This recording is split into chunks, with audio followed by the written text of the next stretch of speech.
So what are we doing today? Today is a project that I've had on my burner for pretty much the entire time I've had this truck. And if I'm not mistaken, I'm pretty close to having this truck for 2 years now. I'd have to check back on the videos exactly when, but I think I've had this truck a couple of years. I won't even call it a problem, but my deal is that I'm cheap, right? And I want to do a cold air intake on this. I want to hear more of the turbo. I love loud vehicles. I love the sound of a turbo. That's why I have a 5-inch exhaust. But I think I can get, and I took the silencer ring out of the intake side of the turbo. But commercially produced cold air intakes are pretty expensive. $400 or $500 for anything that's worth anything. And I'm going to make my own. But let's go ahead and fire this thing up. We'll take a listen to what this sounds like before I do a cold air intake, my own. And I'm not reinventing the wheel here, trust me. It's nothing that hasn't been probably done 100 times on YouTube, but I'm just showing you what I bought. We'll see how it looks, we'll see how it works, how it fits, and I'll let you know what it cost me, because cost is always a consideration for me. There's everything we're going to use right there. The truck is full of crap and stuff. So we're not going to look around behind my shoulder. Make sure the radio's off. And go.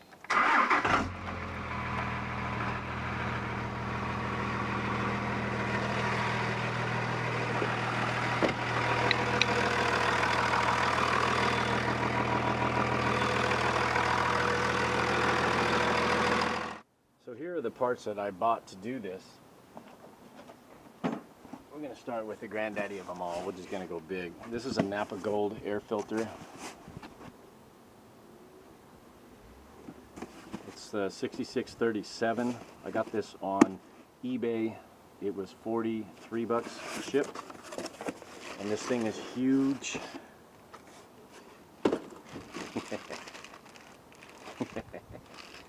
Woohoo! Alright, so we have that. I also paid filter wears. This is about $24 on the old eBay. It's a high flow pre-filter. It slides over this primary filter and keeps like birds and butterflies and stuff out of there. If I'm not mistaken, it's it'll stop debris as small as 5/1000ths of an inch. What? And it's washable, which is what I did. I figured it would keep the big dust out, bugs and dust and stuff out, and I can take it off and wash it. And it's a cool red, so it matches. Another thing you're gonna need, I found this out of my hoard, but you can buy these. This right here is a piece of Schedule 40 stainless steel tubing, 4-inch, and basically, well not basically, but what this does is it slides into the 4-inch intake of the filter, and then it works also to the end of your cold air intake to give you something to clamp to. You can buy these online, well not these per se, you can buy some sort of chrome over metal 4-inch thing for about $12. I think they're $11.97 on the eBay, but I had this in my inventory, so that didn't cost me anything. Last but not least, you're going to need just one clamp, because you're going to, for me, I'm going to reuse this clamp, because remember, I'm cheap. So this is a 4-inch clamp. I had this in my hoard, but you can buy these at Home Depot for about $1.25. I think is what these big guys are on, about $1.25.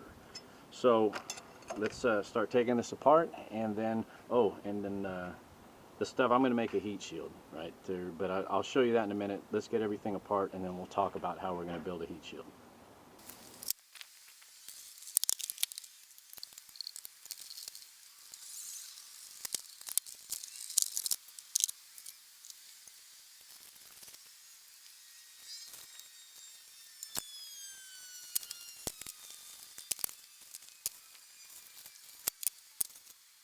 So here's how I've initially laid it out on the poster board. The main platform is going to be 13 by 11, 13 being the width. Just like windows and doors, you measure the width first. The depth is 11. I guess it's all perspective. This is the battery side. We're going to come up with a 7-inch bend here towards the firewall. I've approximated it at 10 inches, although this is not 10 inches. I'm going to have to add more to it. And then This is 10 inches as well, up to shield from the turbo initial. So things could change a little bit, but I wanted to get the dimensions out there if somebody's thinking about how much material they're going to need to build it. Let's go ahead and cut this out and drop it in there, and let's see how we do.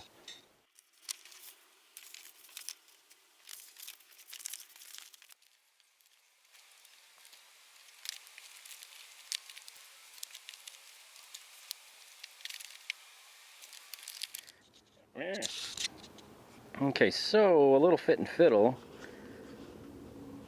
Looks a little different than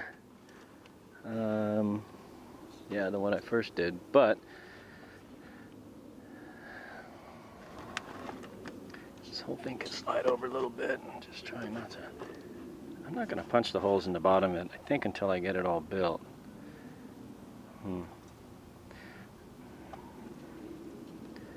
Alright, and then I will pull this template back apart. You guys can take a look and see, generally speaking.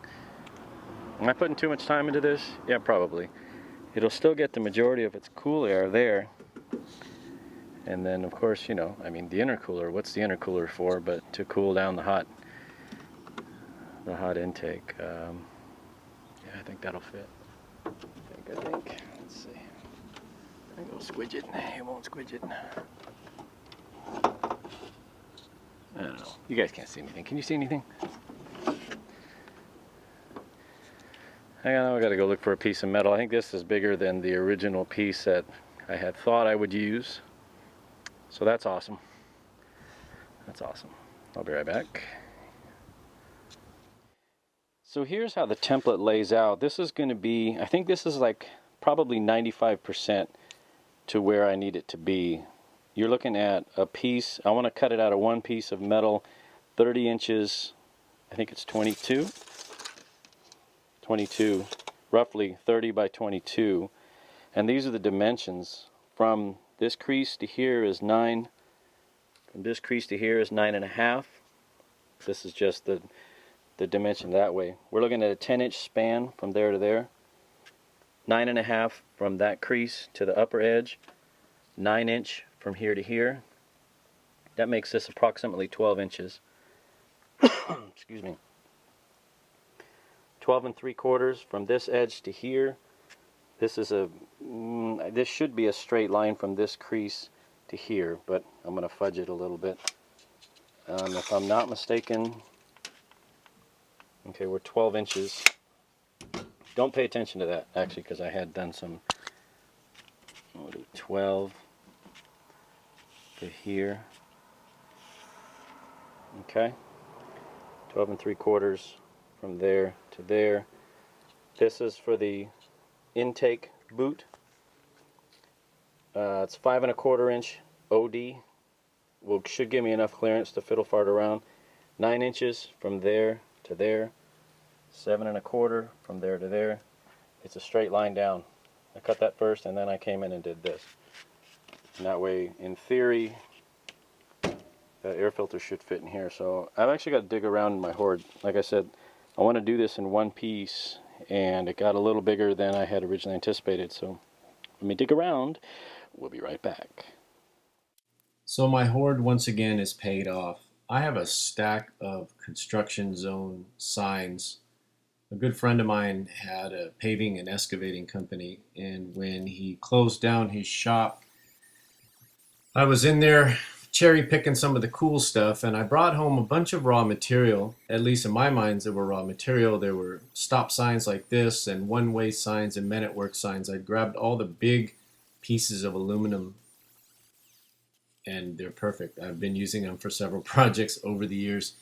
In this case, I ended up using a stop sign. I believe aluminum is probably the best bet just because it dissipates heat quickly. It's a good heat sink, unlike carbon steel that would hold the heat in there, I think. I don't know. What do I know? The cold air intake, or the box, I guess. It's not a true cold air intake, but the box that I'm putting it in will protect the intake off of some of the heat directly off the turbo, but it's a lot of hot air under there regardless. And I mean, really, what's the turbo, the intercooler for on the turbo other than to cool down the air?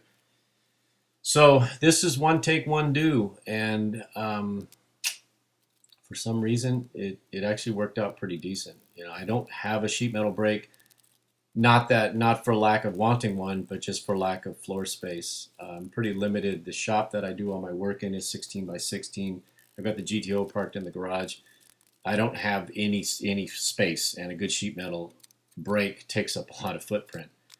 Now, I don't have my TIG welder is not a high frequency TIG welder. It will not weld aluminum, so I decided to get some aluminum angle iron, of which I had in my hoard of inventory of stuff and things.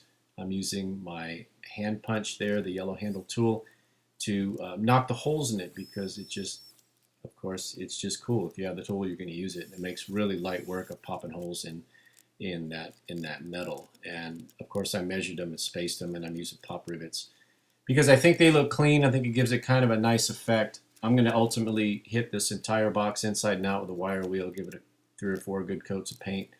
So once it's painted, you really don't even see the pop rivets. But we're putting it together. We're making it sturdy. It seems to work pretty well. And we'll give it a whirl here in just a bit. So there you go. What I'm going to do here is take a Sharpie, take a black Sharpie, and color the tops of the 3 factory bolts that hold in the original airbox. I'm going to set my fabric cobbled one on top of there. Kind of once I'm sure it's in the right spot, I'll give it a little press, a little jiggle right there, and there's enough ink transfer off the Sharpie that I can make accurate holes. 1, 2, and 3. So I drilled the 3 holes. We'll give it a test fit. Let's see how it works. In 3, 2, 1. Perfect. So nice. So nice. That worked out quite well. It actually gives me plenty of clearance from the ground cable there to the battery, the AC line close to the firewall, and there's about almost an inch and a quarter in between the turbo and the box. Here comes Skippy walking up the street. Of course, he's got something smart to add to everything. He puts his nose into. Yeah, he actually made a good suggestion on this one. What I ended up doing, because I was going to make some feet, some spacer feet, to set that box up off the fender so there wouldn't be any rattles. And he went over and he looked at the original box, and what we ended up doing was pulling the 3 rubber feet off the original airbox and pressing them into the bottom of this box. And I'll show you in a later clip here in just a minute of how that all worked out. That actually worked out pretty well. He had a real good idea on it. You see the box is pretty stout. The angle iron and the pop rivets seem to work out real well. I'm not quite sure what we're talking about here. I'm sure it's something extremely important, because you see I have my earplugs in. So I only catch about every second or third word that comes out of his yap. But, oh no, I know now. He's suggesting that we put a lid on it. And I'm not interested in that. I kind of like having it open. I like the sound of the turbo and the throatiness of the engine that comes through the turbo. So there you go. All right, so this is how we're going to leave it for the day. It got a little late, got a little cool. This paint has taken its sweet time to cure. It's Rust-Oleum paint and primer in one, flat black. You can see the bit of a model is where the paint is thicker, and it's taken its time to dry. Or cure, whatever it does. The thing that's stopping me tonight is I don't want to put it all together. I should just close the hood and run it, get it nice and warm in there, but I don't want to put the filter bag over this filter and then have the paint get on that thing. It's such a fine mesh anyway. I'd hate to goof that thing up, but I'm moderately happy with it. I don't know. It's all going to look the same from the steering wheel, right? And as soon as I close the hood, it is what it is. And it'll probably live that way. But I'm not really happy with how the 1/4-inch loom came out. Maybe I'm being too picky. It's just a heat shield. I've seen some of the things that people have built. I mean, it is what it is. It's my truck. I can do whatever I want with it. But I don't know that I like that. I think the box itself came out all right. I still have the paper template, and I did modify the paper template for the allotments I made to get the ground cable and around the corner of the battery. So I can reproduce this pretty easily. I'm going to take that template and stash it in a safe spot. Nothing rubs. The AC lines, I've got at least a 1/2 inch clearance. And around here, we've got an inch, at least 1 1/8 inches to the turbo. Got a little room to that bracket. I'm not too concerned about the bracket, but Fortunately, I was able to use the rubber feet. Old Skippy came up with that idea. We pulled the rubber feet off the original airbox and used it on there. UPS. The nice thing is that it lifts this box, I don't know, a ½ inch or so, 5/8 of an inch maybe, up off the fender, so there's no metal to metal contact, and that's good, so there'll be no squeaks or rattles. I just hit everything with a wire wheel, and then I shot it with black paint. Again, when the hood's closed and I'm sitting behind the wheel, it all looks the same to me. So this is the next morning. I'm going to go ahead and do a voiceover here because honestly, I don't know what I was talking about when I made this.